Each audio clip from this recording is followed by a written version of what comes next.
मिथिला मंच न्यूज में आपका स्वागत है। मैं हूं मनोज और बता दें, पूरे मिथिलांचल के साथ देश में होली त्यौहार मनाने की एक परंपरा है।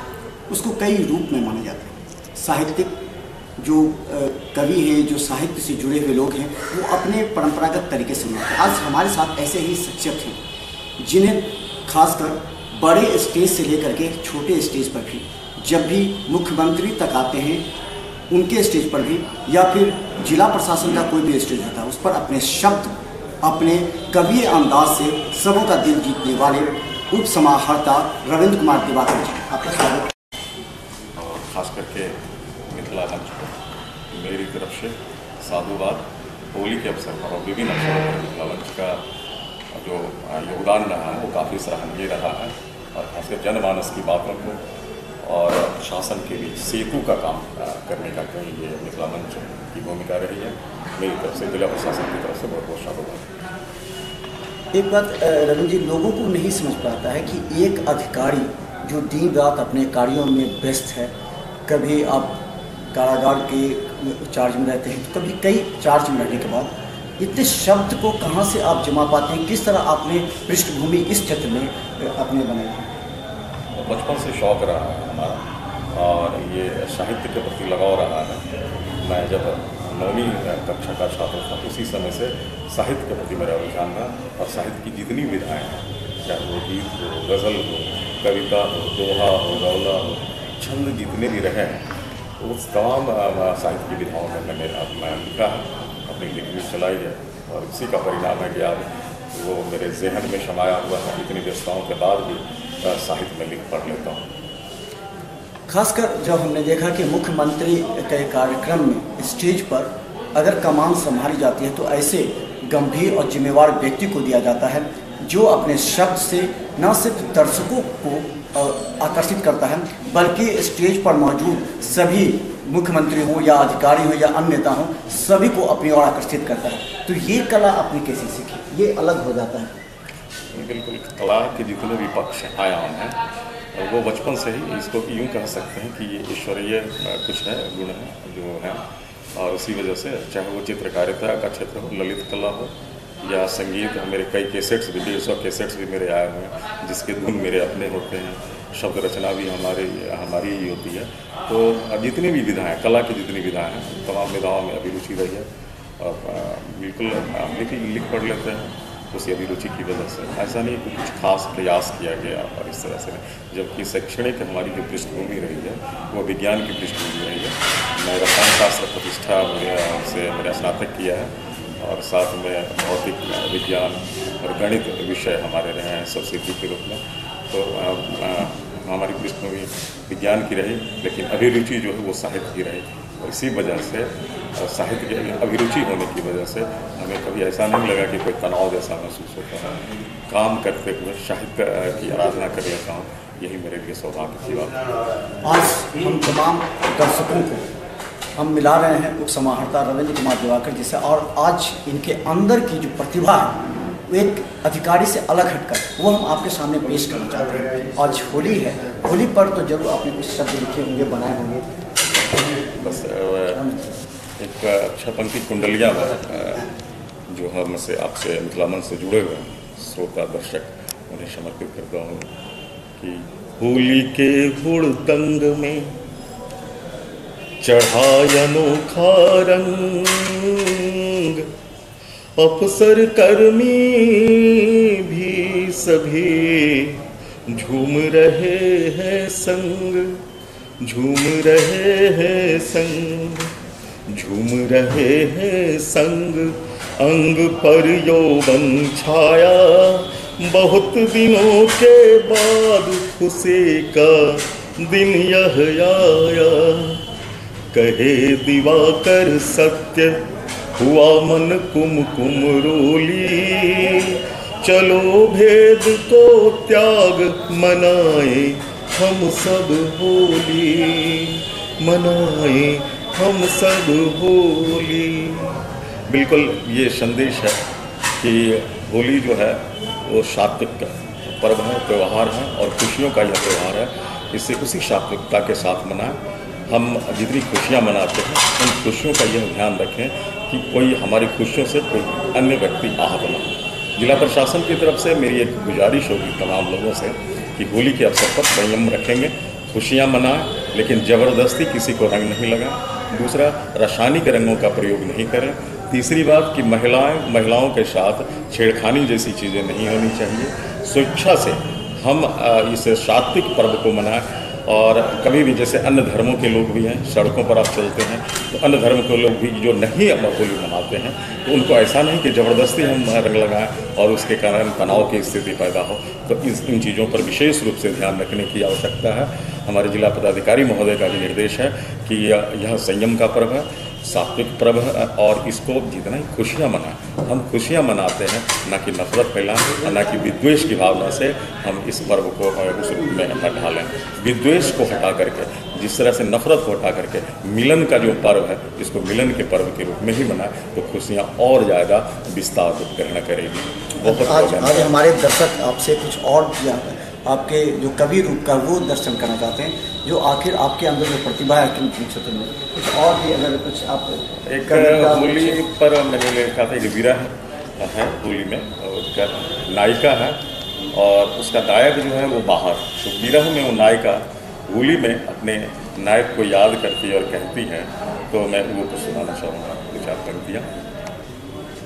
सजन की आ गई देखो मधुर है याद होली में, अधर पे छा गए सुख के सरस संवाद होली में।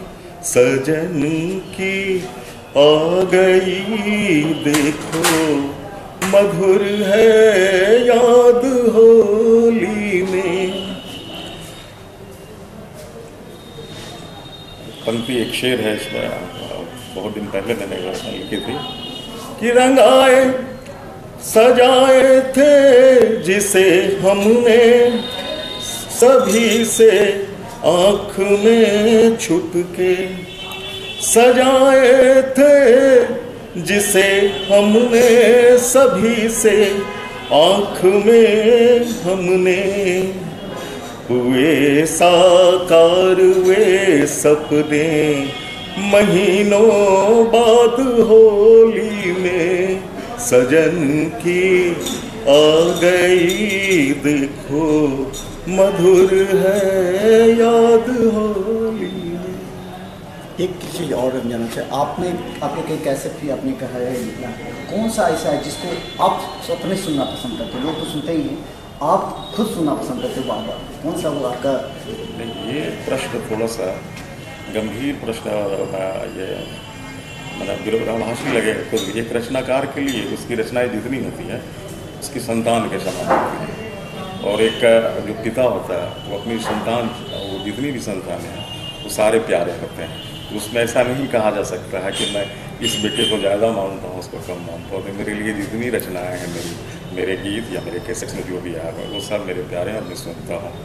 और ख़ास करके मैं जिस पृष्ठभूमि से मैं बता दूँ कि मैं बेगूसराय से रहने वाला हूँ, वहाँ की जो भाषा है, तो मेरे से पहले जो लिखने वाले थे तो कहीं ना कहीं वो कॉपी करते थे, मैं नकल किया करते थे। वो जब रचना करते थे तो वहाँ की भाषा कहते हैं कि जो मौलिकता होनी चाहिए व्यक्ति के अंदर, जो भी आप लिख रहे हैं वो आप उस भाषा में आप लिखें जिसे आप जीते हैं, बोलते हैं, वही यथार्थ है, उसमें मौलिकता रहती है। मैंने देखा कि बहुत लोग, हमारी पृष्ठभूमि भोजपुरी की नहीं थी, फिर भी जब वहाँ के लोग लिखना शुरू करते थे तो भोजपुरी में लिखते थे। तो ये नहीं होनी चाहिए था। तो मैंने बेगूसराय की जो मूल भाषा है मैंने उसमें लिखना शुरू किया था, लिखा था और उसे स्थापित किया। राष्ट्रीय स्तर पर वो भाषा बेगूसराय की भाषा स्थापित हुई और दूरदर्शन में और विभिन्न जगह इंटरव्यू वगैरह, साक्षात्कार वगैरह भी वो आए थे, प्रसारित किए गए थे। तो ये बड़ी उपलब्धि थी हमारी कि बेगूसराय की भाषा जो केवल बोलचाल की भाषा नहीं है, उसे साहित्य और संगीत में लाया मैंने। ये हमारी उपलब्धि थी। वो कई, उसमें 1997-98 का वो दौर था, शुरुआत आरंभ किया गया था। उस समय जो भी कैसेट्स बेगूसराय की भाषा में आया और सरवन साहब उसको गाना गाया था। उसके बाद फिर छेला बिहारी गाना गाया, तो उसमें कई हमारे ही लिखे हुए गाने थे। और गांव घर की बातें थी, तो उसमें अलग नए विषय थे, लेकिन भाषा जो थी वो घरेलू ग्रामीण भाषा का मैंने प्रयोग किया था। जैसे बुढ़वा गदल के धक्का में, तो वो हमारी रचना थी और धुन भी मेरा था, उसे कलकत्ता में रिकॉर्डिंग करवाया था। उसका मैं 8 कंपनियों ने नकल किया, मेरे धुन को और मेरी रचनाओं का। और वो छैला बिहारी भी फिर नकल किया, फिर तीसरी से उसको प्रसारित किया। फिर होली में हमारे कैसेट्स आए थे, वो भी काफ़ी चला, 1998 का वो दौर था। उसमें मेरे गाने काफ़ी चर्चित हुए थे। मुझे अपना का दिलीप कुमार बुढ़वा फागुन में, ऐसा गाना था। और जोगीरा भी मैंने लिखा था, ढेरों जोगीरा थे। तो कई चीज़ें थी, वो दौर था। दो शब्द, दो लाइन करते तो आज हमारे दर्शक 3 दिन कम से कम आपके इस बिल्कुल है।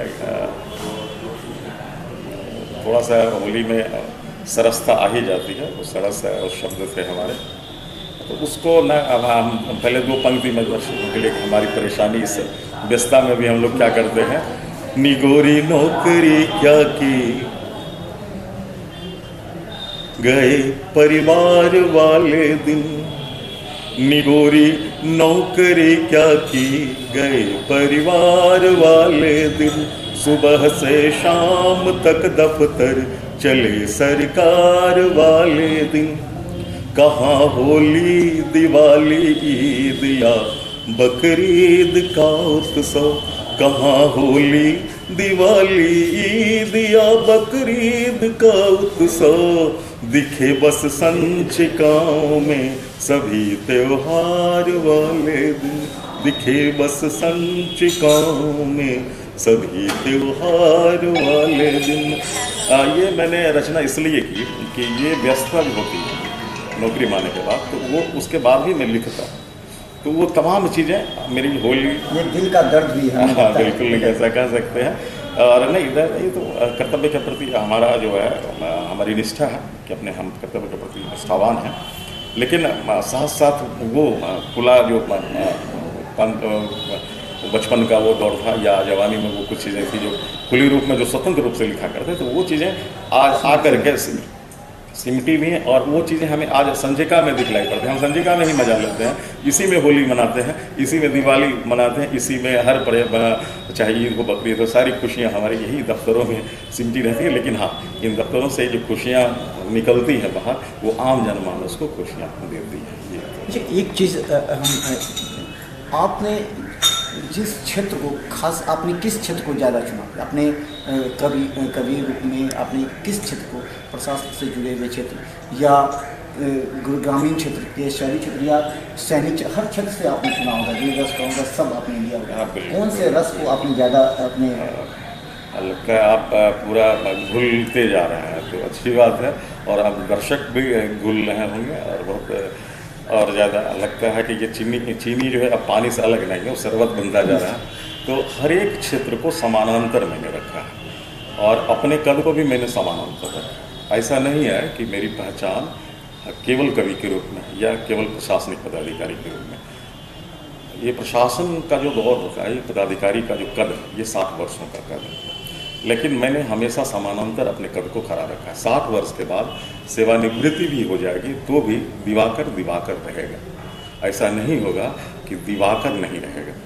हाँ, ये उपसंहार, नजारत उपसंहार था, बढ़िया उपसंहार था, ये नहीं रहेगा, लेकिन दिवाकर रहेगा। इसलिए मैंने हमेशा अपने जीवन में समानांतर कद को खड़ा रखा है कि एक जाने के बाद मुझे गम नहीं होगा, अफसोस नहीं होगा। और हमने चाहे वो काव्य की विधा हो, काव्य के क्षेत्र में, चाहे वो गीत लेखन हो, उद्घोषणा के क्षेत्र में, हर क्षेत्र में मैंने हमेशा समानांतर कद को रखा है। इसलिए ये नहीं कह सकते किसको सबसे ज़्यादा। और लोग मुझे हर एक क्षेत्र में अपने रूप में लोग मुझे पहचानते हैं और जानते हैं। उनको लगता है कि उनके लिए ही मैं उनकी तरह का। मैंने पत्रकारिता भी 16 साल की मैं बेगूसराय में किया पत्रकारिता, और वहाँ के लोग जितने पत्रकार साथी हैं मित्र बंधु, तो उनको लगता है कि मैं पत्रकार हूँ आज भी। तो वो कद है कि मैंने वो खड़ा किया। उनको बाद में लगता है कि द्वितीयक विधा, उनको द्वितीयक स्तर वो कद लगता है कि वो प्रशासनिक पदाधिकारी बाद के हैं, पहले पत्रकार हैं। उसी तरह कविगण जो हमारे हैं, जो विभिन्न मंचों पर हमारे साथ काव्य पाठ जिन्होंने किया है, तो उनके लिए मैं कवि ही पहले उनकी नज़र में, और पहचान भी वही है। तो वो मानते हैं कि ये पहले कवि है, बाद में प्रशासनिक पदाधिकारी है। और जब प्रशासन में रहता हूँ तो जितने भी हमारे बैच के प्रशासनिक पदाधिकारी रहे या हमसे सीनियर रहे, उन जो सीनियर हमारे रहे उनका आशीष भी मिला और अपनी कर्तव्य के प्रति हमारी निष्ठा बनी रही। तो वो मुझे मानते हैं कि हाँ, ये पहला सच्चा प्रशासनिक पदाधिकारी या बाद में कोई चीज़ है जो बाद में जो चीज़ें इनके अंदर है वो शौक की चीज़ है। तो मैंने हमेशा हर पद को गौरवान्वित किया और उसको समानांतर महत्व दिया है। हम अपने दर्शकों को बता दें, आप अगर कोई एक कार्य करते हैं तो आप उससे बहुत उपलब्धि मानते हैं और बताते हैं कि आप कितने व्यस्त हैं, लेकिन ये एक अधिकारी वरीय उप समाहर्ता के रूप में अपने कर्तव्य का निर्वहन करते हुए उन तमाम हजारों लोगों के दिल पर विराज करने का इन्होंने कार्य किया है। और खासकर एक अधिकारी जब जिला प्रशासन और प्रशासनिक कार्य सरकारी कोई भी कार्यक्रम होता है उसमें जब इनके हाथों में माइक होता है तो दर्शक सीधा सोचते हैं कि एक अधिकारी नहीं बल्कि एक कवि के दिल की आवाज़ है जिसे हजारों तालियों के साथ स्वागत किया जाता है। तो इसमें आपने जो ख्याति हासिल की है, कौन सा ऐसा लगा जो आपने गीत की जो रचना की होगी क्या जिसको आपके संतान में सभी, फिर भी तो आपने कुछ चयन किया होगा जिसे दर्शकों को हम सुनाना चाहें तो उन्हें भी लगे कि दौर बदला है। ये जो दौर था उस समय काफ़ी विवादास्पद भी हुआ था। वो दौर था जब मैंने लिखा था बुढ़वा बदल के धक्का मार साइकिल को छोड़ी। वो दौर था, लोगों ने वो लिखना शुरू किया था, अखबारों में भी आया था कि बुढ़वा बदल के धक्का मार एक ऐसी संस्कृति, गंदी संस्कृति, अश्लील संस्कृति का व्यवहार हो रहा है। लेकिन वो अश्लीलता नहीं था, वो यथार्थ था। यथार्थ का साहित्यकार, रचनाकार जो होता है वो समाज का दर्पण है। केवल मैंने आईना दिखाया। सच में साइकिलें चलाई जा रही थी तो उदंडता थी। मैंने केवल फोटोग्राफी की, शब्दों से फोटोग्राफी की। तो यदि किसी ने धक्का लगाया और वो लगा और किसी बुजुर्ग को लगा और गिर गया, उसका कुर्ता फट गया, उसको मैंने शब्द से, जैसे आप लोग कैमरे से फोटोग्राफी करते हैं, कैमरा से चलता हुआ है तो उसको फोटोग्राफी कर लिया, आपने चला दिया, आपने यथार्थ दिखाया, आपने अपने मुझे कुछ नहीं कहा। उसी तरह से मैंने जो रचना की वो मेरी सोच थी, लेकिन वो यथार्थ था समाज का, और मैंने शब्दों से उसकी फोटोग्राफी की, उसका चित्रांकन किया शब्दों से, और उससे मैंने धुन दिया, उसे चला। उससे काफ़ी वही बुढ़वा के दल के धक्का मोटरसाइकिल से चोरी काफ़ी हिट हुआ था उस समय। और उस समय फिर कई और भी रचनाएँ आई। एक तो मैं यहाँ के मैथिली में जो बेगूसराय की भाषा थी, काफ़ी हट करके मैं सुनाता हूँ, अलग रचना थी। वो एक प्रेमी होता है जिससे प्रेम करता था, उसकी शादी दूसरे से हो जाती है, तो उसके प्रति जो वो विरह में वो लड़का गाता है वो था, रखने रही है जकरा हमें अपना दिल के घर में, दू तारीख के शादी भेले ओकरा दोसरे जार, दू तारीख के शादी भेले ओकरा दोसरे जार, एक बोली पर हाजिर रहिए जान लुटावे खातिर हम, बदला में हमरा बेदर्दी दिल के जिंदगी भर के गम, दिल के जिंदगी भर के गम, सबके सोझा हंसै छियै कानै छियै ओढ़मे, दू तारीख के शादी भेल ओकरा दोसरे जार, दू तारीख के शादी भेल ओकरा दोसरे जार। खासकर आज हम आप लोगों को मिला रहे हैं एक ऐसे शख्स से जिनके छवि और जिनके कर्तव्य और जिनका अगर रचना कहें तो उन सभी को लेकर के एक दिल का दर्द हो और एक दर्शकों की मांग भी होती है। हमने देखा है कि दर्शक की मांग के अनुसार अगर जो एंकर होता है वहाँ पर अगर वो सटीक नहीं उतरता है तो कार्यक्रम को थोड़ा सा नुकसान होता है, लेकिन एंकर दर्शकों के मूड को देख कर भागते हैं। तो आपने मूड को अपने कई सरकारी कार्यक्रमों को आपने देखा होगा, अपने DMCH ऑडिटोरियम में आपने कमान संभाला जिसमें हजारों बच्चे थे, अभिभावक थे, अधिकारी थे, आपने कमान संभाला वहाँ, और आपने हर जहाँ देखा नकारात्मक था आपने उसको अपने टोन से आपने बदल कर वहाँ की शब्द शालीनता में बदला है। तो इस तरह कैसा है? बिल्कुल वो चीज़ें, ये सकारात्मक पक्ष ये होता है कि केवल घोषणा मैं यदि करता तब वो रटी रटाई चीज़ें हो जाती, कुछ चीज़ें पहले रट के रखा और वही कह दी। चूँकि ये साहित्यकार रहा, रचना में करता हूँ, छंद में भी लिखता रहा हूँ, इसीलिए त्वरित रचना उसी समय कोई ऐसी चीज़ें घटित हुई या कोई ऐसा कुछ कह के मंच से उतरा तो लगा कि नहीं इस पर कुछ कहना चाहिए, तो मैं बैठ करके कुर्सी पर जो बैठा रहा था वहाँ से उठ करके जो मंच तक जाता ये जो दौर होता है इतना दूर का सफ़र, बस इतने समय में मैं रचना करता हूँ। यह रचनाकार की पहचान है और मैं लिख लेता हूँ और लिख करके वहाँ बोलता हूँ, तो इसी वजह से वो जीवंत जैसा लगता है और लगता है कि नहीं वो प्रासंगिक है। और मेरी कोशिश भी यही रहती है कि कभी कोई बात अप्रासंगिक ना हो, प्रसंगवश हो तो वो बेहतर लगता है, मंच सजाता है। और आप लोगों का स्नेह जिस तरह से मिला, खासकर दरभंगा में और जो आकर के मुझे हमारा अपना घर जैसा लगा, और है भी दरभंगा हो, बेगूसराय हो, या चाहे ये पूरा बिहार अपना घर है, और इस अपने घर में कहीं भी जाए तो स्वतंत्रता में जैसा लगता है कि हम स्वतंत्र हैं और उन्मुक्त हैं, जो भी कहना चाहते हैं हम खुल के कहते हैं, अपने घर में कभी भी बंधन जैसा महसूस नहीं करते, तो ये अच्छा लगता है। और अपनी रचना मेरी गज़ल की मैं कुछ जैसे हिंदी में वो गज़ल है मैंने लिखी थी, अच्छी प्यारी गज़ल है ये मेरी की, और दर्शकों से भी है कि आपको भी जब कभी इच्छा हो हमें बुलाने, हमें आमंत्रित करने का, तो आप मुझे बुलाएं और मैं आपके पास आऊँगा। इस गज़ल के माध्यम से आपके निवेदन को स्वीकार करूँगा। कहते हैं जी करे जब कभी तो बुला लीजिए, जी करे जब कभी तो बुला लीजिए, प्यार से यह गज़ल गुनगुना लीजिए, प्यार से ये गज़ल गुनगुना लीजिए, जी करे जब कभी तो बुला लीजिए। और एक शेर है कि मिल सके आपको अगर इसी में सुकून, मिल सके आपको अगर इसी में सुकून, मिल सके आपको अगर इसी में सुकून, आइए पास आके रुला लीजिए, कि आइए पास आके रुला लीजिए। एक शेर और भी प्यारा सा है कि जिंदगी 4 दिन दो यहाँ दो वहाँ, हम लोग का स्थानांतरित यह जॉब है, आज यहाँ है कल वहाँ रहेंगे, समर्पित यह पंक्ति है कि जिंदगी 4 दिन दो यहाँ दो वहाँ, जिंदगी 4 दिन दो यहाँ दो वहाँ, एक पल साथ में तो बिता लीजिए, एक पल साथ में तो बिता लीजिए। और अंतिम का शेर है, प्रकाश कहते हैं कि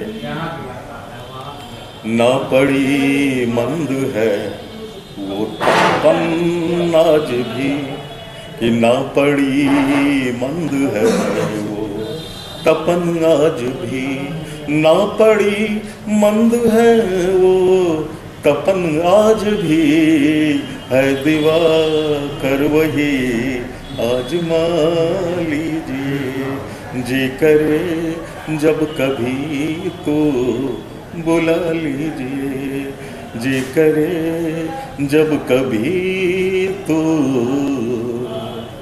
बुला लीजिए। हमें लगता है ज़्यादा कुछ कहने की आवश्यकता नहीं होगी, आप कार्यक्रम को देखकर अंदाज़ा लगा सकते हैं, जी कभी करे तो बुला लीजिए। ये एक साहित्यकार, रचनाकार और एक कवि के दिल की आवाज़ है। आप इस बात को गौर करें, जिस तरह कंप्यूटर में रिफ्रेश मार करके पूरे कंप्यूटर और पूरे ड्राइव को आप रिफ्रेश करते हैं, उसी तरह एक अधिकारी जब अपने कार्य से थोड़ा सा वक्त निकालता है, हालांकि वक्त तो कम ही निकलता है, लेकिन थोड़ा सा वक्त निकलता है, तो कंप्यूटर के रिफ्रेश की तरह माउस पर हाथ डालकर वो इस रचना को, जो अपने इनके गाए हुए गीतें या फिर उन्होंने समय को, स्थान को, वातावरण को देखकर तुरंत जो वो रचना कर डालते हैं, उस समय दर्शकों के लिए सबसे रोमांच का विषय होता है। और हमने लगातार इनके कई कार्यक्रम देखकर और जनता तक पहुंचाकर हमने इनके एक रूप को दर्शकों और जनता तक लाने का प्रयास किया था। और आज होली के अवसर पर हम तमाम दर्शकों को जो वरीय उपसमाहर्ता हैं रविंद्र कुमार दिवाकर जी, उनके शब्द रचना और कवि की जो उनके अंदर प्रतिभा है वो आपके सामने लाने का प्रयास करेंगे। और अंत में सिर्फ एक आप रचनाकार के लिए हम आग्रह करेंगे कि एक होली पर एक आप दीजिए अंत में, फिर हम बस बहुत बहुत पहले बधाई दे रहे हैं और दर्शकों से जो हमसे जुड़े हैं और जो अभी सुन रहे हैं, देख पा रहे हैं, और ख़ासकर मिथिला मंच को भी। यह मिथिला मंच मैंने देखा है कि कई अवसरों पर जब भी किसी संदेश को संप्रेषित करना हो, मैंने पहले भी कहा था कि आम जनता और प्रशासन के बीच सेतु का काम किया। न केवल प्रशासन, चाहे वो कोई भी गतिविधि हो, चाहे विश्वविद्यालय की गतिविधि हो, स्वास्थ्य विभाग की गतिविधि हो, कहीं भी यदि लगता है कि आम जनमानस से जुड़े हुए संदेश हैं, खबरें हैं, तो उन खबरों को जनमानस तक जाने का काम किया है मिथिला मंच।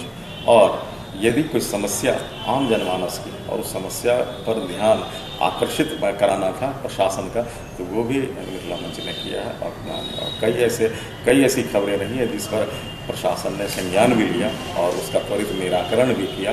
तो इससे तो मिथिला मंच को बहुत बहुत साधुवाद और होली के अवसर पर पुनः एक बार तमाम श्रोताओं को, दर्शकों को बधाई हमारी तरफ से, जिला प्रशासन की तरफ से। और जैसा कि मैंने पहले बताया, जिलाधिकारी महोदय हमारे साहित्य से भी रहे हैं, खुद कई भाषा के विद्वान हैं हमारे जिलाधिकारी महोदय डॉक्टर चंद्रशेखर सिंह, तो उनके निर्देश का आलोक में वो भी काफ़ी संवेदनशील हैं पदाधिकारी, और हम लोगों को उनका आशीष मिलता रहता है। और उन्हीं के सानिध्य में रह करके ये तमाम कार्य भी होते हैं और बाकी चीज़ें भी, इतने बहुविध जो भी हैं, विविधताएँ हैं, उन विविधताओं को साथ लेकर के प्रशासनिक जो रंग रोगन दिखलाई पड़ रहा है, तो ये सरासर हमारे जिला पदाधिकारी महोदय का है।